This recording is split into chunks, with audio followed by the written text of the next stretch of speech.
Welcome to the Business Excellence for Managers podcast, which is dedicated for all of you leaders and executives who would like to continuously improve your business performance. This podcast is sponsored by Wave Business Excellence Footprint, the digital training company that cares about your development, your employees' development, and your business performance.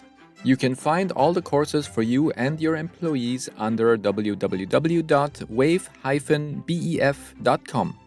Today's episode is all about how to master your talk. Every time we speak, we can either make a good, a neutral, or a negative impact on the people in front of us. Spending over 2 decades in the senior management world, I have come across some good and some not so good communicators. This had a direct correlation to their business's overall performance. Managers are in a people business, and people need to know the tools and tricks on how to communicate effectively with other people. I have the honor to present you an amazing guest from Canada. His name is Brenden Kumarasami, who is the founder of MasterTalk, where he helps us master the art of public speaking and communication. Brenden has coached many business people on how to give outstanding presentations. He then quickly realized that public speaking was not always an easy task to master. There are many factors that make people afraid to get on stage and present confidently. Because of this, he created a channel to help you master even the slightest details of your pitch so you can gain the confidence to deliver the best presentations you have ever dreamed of. Today, we're going to discuss the importance of presentation and communication skills as a manager. If you have people reporting to you, or you communicate regularly to head office or to higher level executives, then this episode is for you. I'm excited to introduce you to this amazing guest, Brenden, who, by the way, had a bit of a cold and a congested nose on the day of this conversation. Nevertheless, I was delighted that he agreed to proceed with the recording and provide you with value.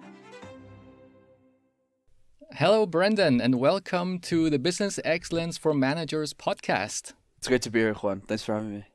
Thanks for taking the time. And looking at your profile and your bio, it's so amazing to see your background. So could you tell us your story and describe how you found your passion and how you created MasterTalk? Happy to.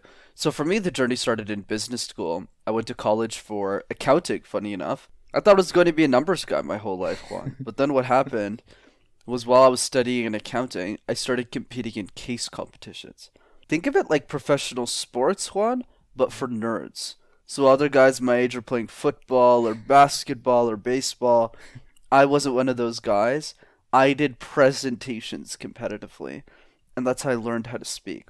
But then as I got older, I started coaching other students on how to communicate ideas, not because I was a coach, but because I just wanted to help the students get better. And then I accidentally got really good at coaching people how to speak. And then a few years later, I had the idea for the YouTube channel MasterTalk because I felt, oh, wait a second, everything I'm sharing with them isn't really available for free on the internet. So I just started making videos, and the rest was history. Amazing. And I think with talking, it's one of those things that you really need to practice, because some people say, okay, I know the techniques, theory sounds good, but if you never really apply it and do presentation after presentation, then I notice somehow it just does not really sit, until you really do it. Is that same experience on your side as well? Absolutely, Juan. For me, it's always about saying the best way to speak is to speak. You could listen to me and you talk all day, but if you're listening to this podcast and you want to get better at communication, you actually got to talk. That's how you get better. So I agree.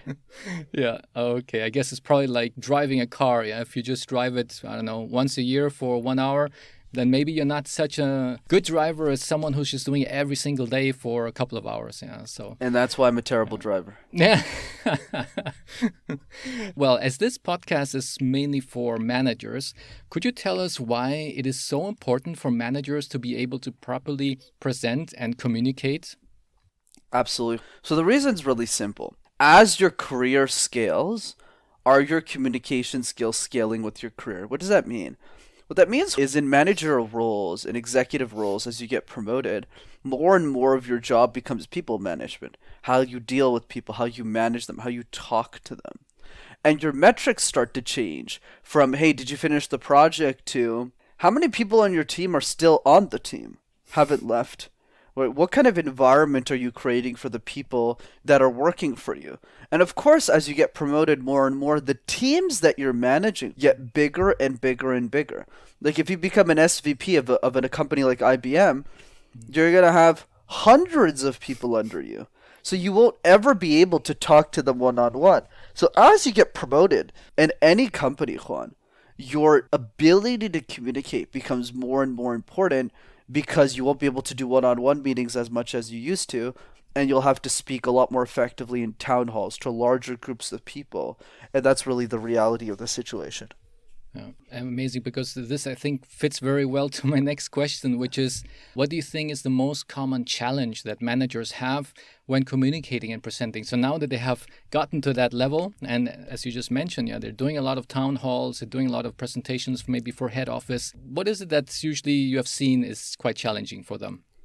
For me, at the end of the day, there's a lot of different micro things we can talk about. How do you give feedback in a way that inspires people? How do you answer questions in a boardroom to convey confidence? But honestly, the most important one is consistency. We don't reward the person who goes to the gym once, Juan. We reward the person who goes to the gym 5 times a week. We admire that person. We go, wow.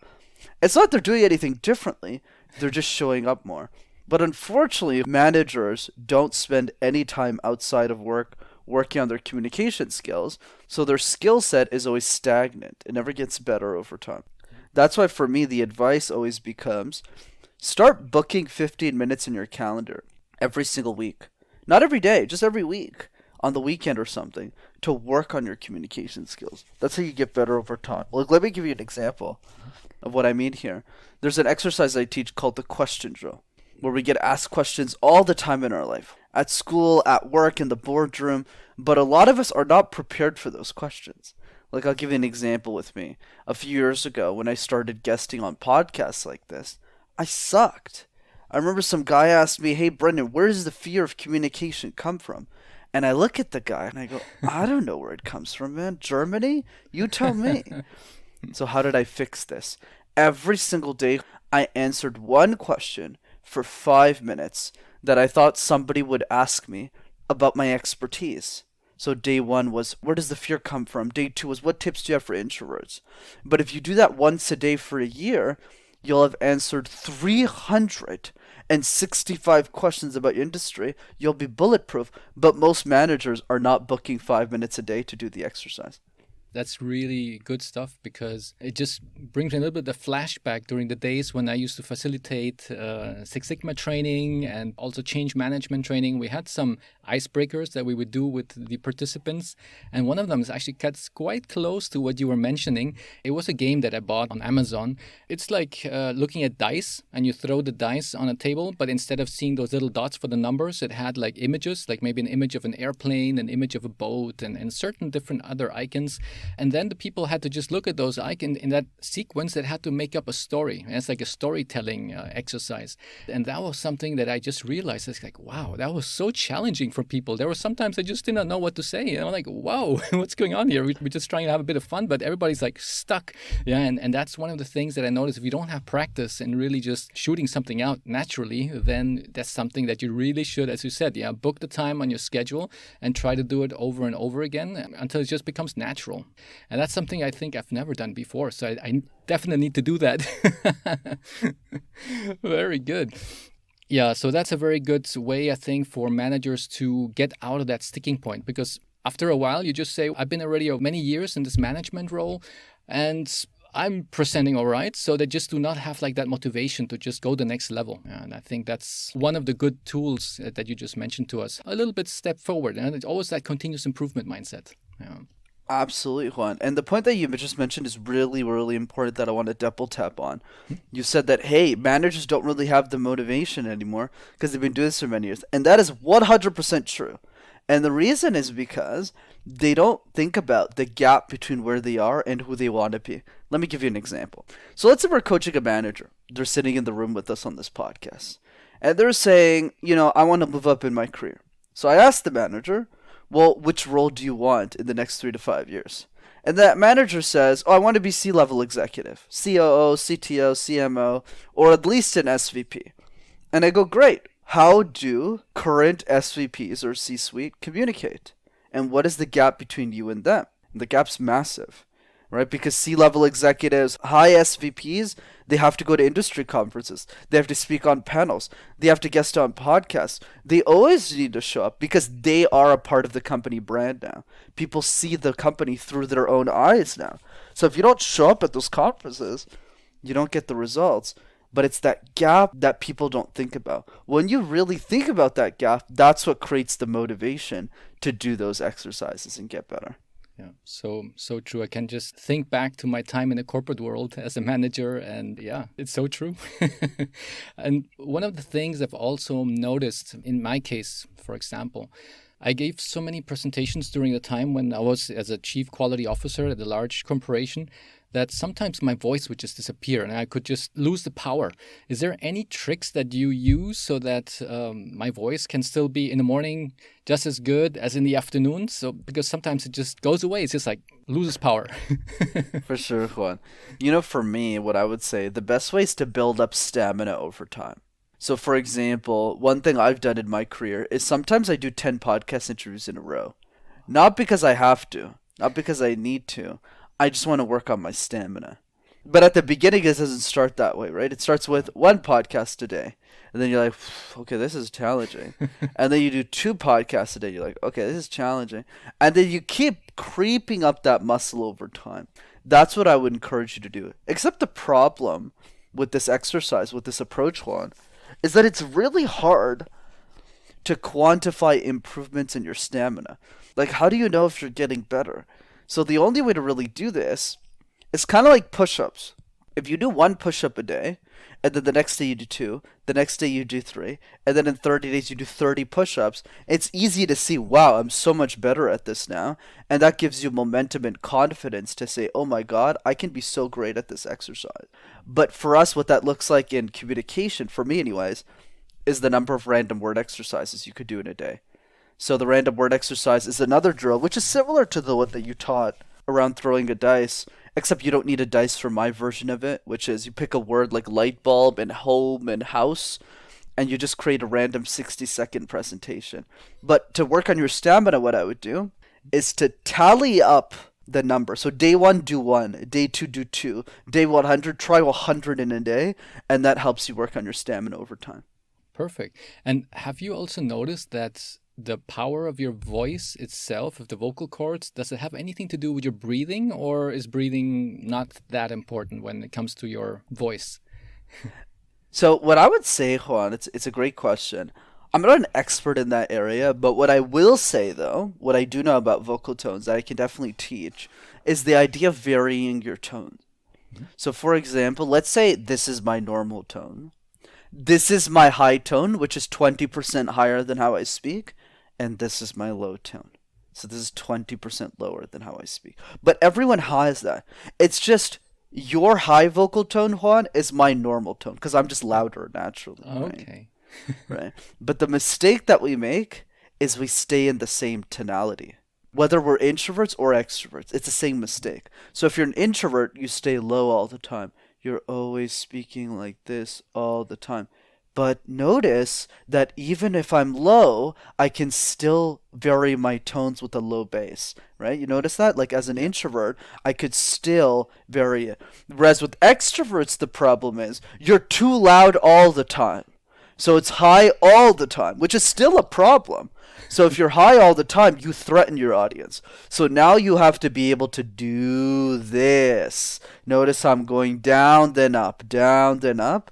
Whereas with introverts, it's the same thing, but you're just doing it with a lower range, if that makes sense. Yeah, perfect. And I think that would also do really good to the vocal cords because they don't get so run off. Yeah, you don't wear it off so easily if you're constantly up there in that tone and for 2-3 hours, and then at some point of time your vocals are just like, okay, man, let's take a break. And then you're like, oh, okay, my voice is gone. And what is your definition of a manager who is a good communicator and presenter? What is it like when you go there and you see somebody on stage, you say, hey, he's a good one? Yeah, like what comprises a great presentation? A couple of things. I would say the most important thing, Juan, and it's counterintuitive, has nothing to do with the slides, has nothing to do with the presentation. It has everything to do with the leader's demeanor whenever they're sharing their thoughts. Let me give you an example. There's a big difference between I don't know and I don't know. Pay attention to this. So the first version of I don't know, let's say when somebody asks you a question in a boardroom, like the example you gave, something more like this. I don't really know.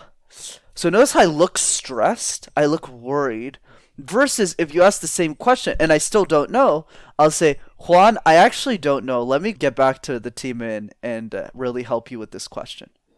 I still don't know, but the way that I'm showcasing that energy is completely different. The way that I'm projecting means it's completely different. So the first leader, I'm thinking to myself, why is that person a leader? They don't know what they're doing. They're lost. Whereas the second leader goes, oh, they just don't know the answer to the question. They'll get back to me. That's fine. So they're not worried. Your audience isn't worried. So the number one trait that I'm looking for in a great presenter in corporate is how convicted you are and how composed you are in the face of pressure. That's really what I'm thinking about. Because when you're a leader of the highest level of any organization, you don't know with 100% certainty if your decisions are the right ones. You don't. The skill of a leader is even if you're not sure, you're still able to create conviction in the minds of the people who follow you, and they choose to go into the direction you choose, whether it's the right one or not. And that's really the number one trait above all others. That's amazing. I haven't seen it that way. I was thinking like, oh, maybe his capacity of doing storytelling or any other things. But that what you just said right now makes total sense. Thanks for clarifying that. Of course.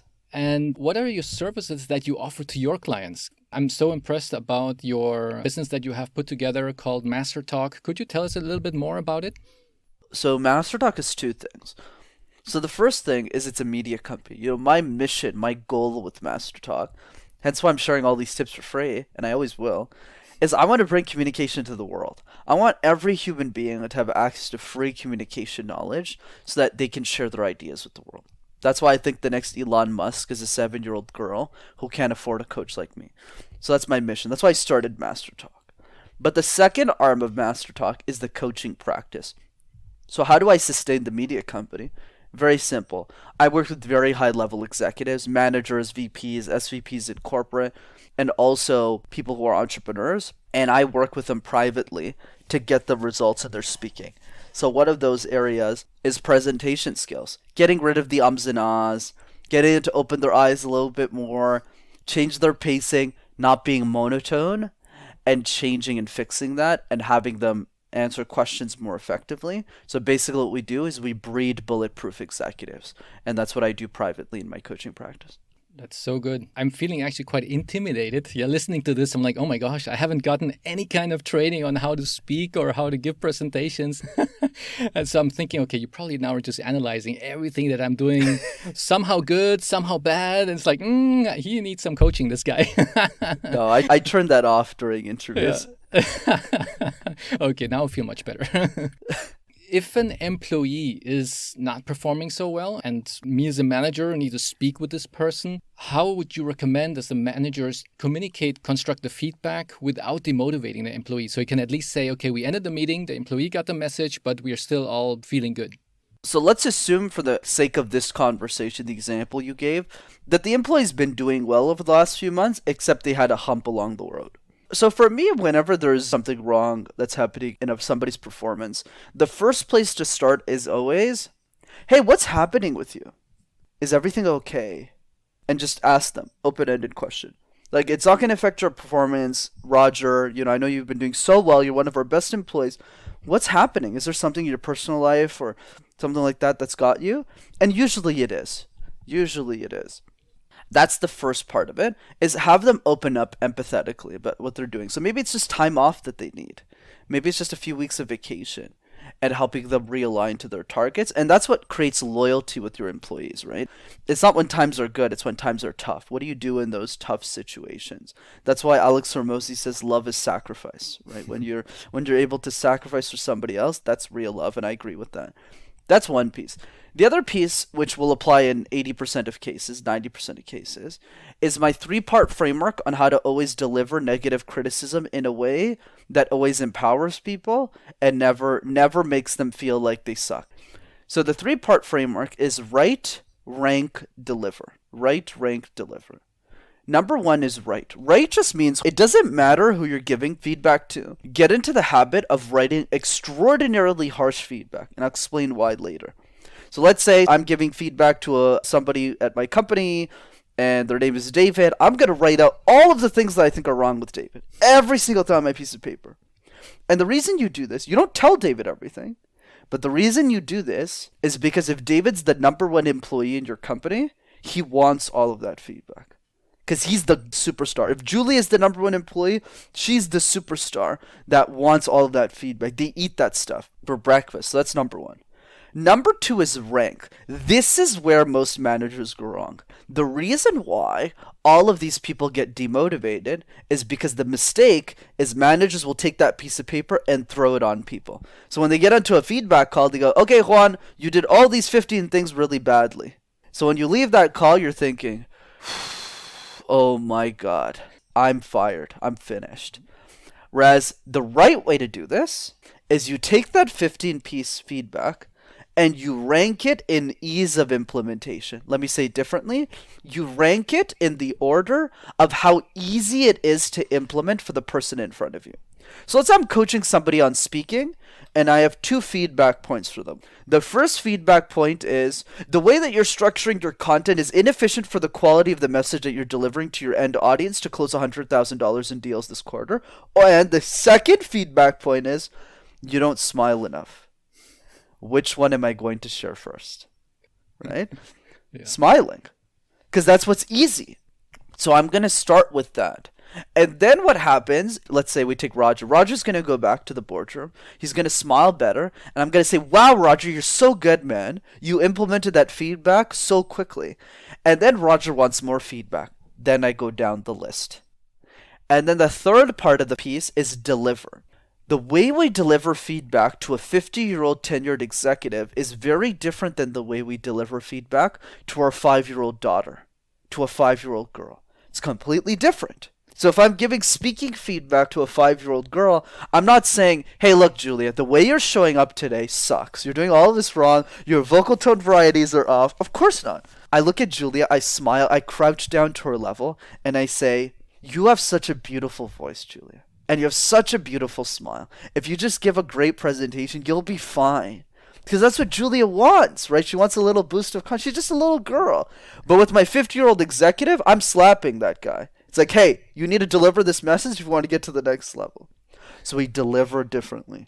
And that, let's recap, and then I'll throw it back to you, Juan. Write harsh feedback. Rank it from easy to hard. Start with easy stuff first. And only give the hard stuff when they've implemented the easy stuff. And then the third piece is deliver based on the personality you're speaking to. So some people like me, the tolerance level for feedback is very high. Like you could tell me I'm the worst podcast guest ever and I'll be really excited by that. I'll be like, oh, why? Like, how can I get better? And there's other people who are really sensitive. So you just got to deliver differently. Excellent. I really love that, especially the second part where you will be able to, together with the employee, see continuous improvement, because then the employee on one side will feel good because they say, hey, I'm actually getting the hang of it. I can now start improving myself. And then they get the next little task to accomplish and to get better at. Yeah? And it's always, as you said, it's going to get then more difficult, not more difficult, but at least they already feel more encouraged and happy about that process that they are doing together with their manager. I really like that. Yeah, thanks for sharing that with us. One final question I have is, if we have a manager who's going to give a presentation in the next couple of days, what would be one of the things you could recommend them to do or to think about when he's up there on stage? You say, okay, I just heard that podcast a couple of days ago and Brenden just said, pay attention on that. What would that be? Yeah, great question, Juan. Puzzle. So puzzle just means in communication, or as kids rather, we used to do these things called jigsaw puzzles. You know those little puzzle pieces? Yeah. Fire pieces, you put them together. Exactly. Absolutely. So, question for you, Juan. You might or might not know the answer. It's totally fine.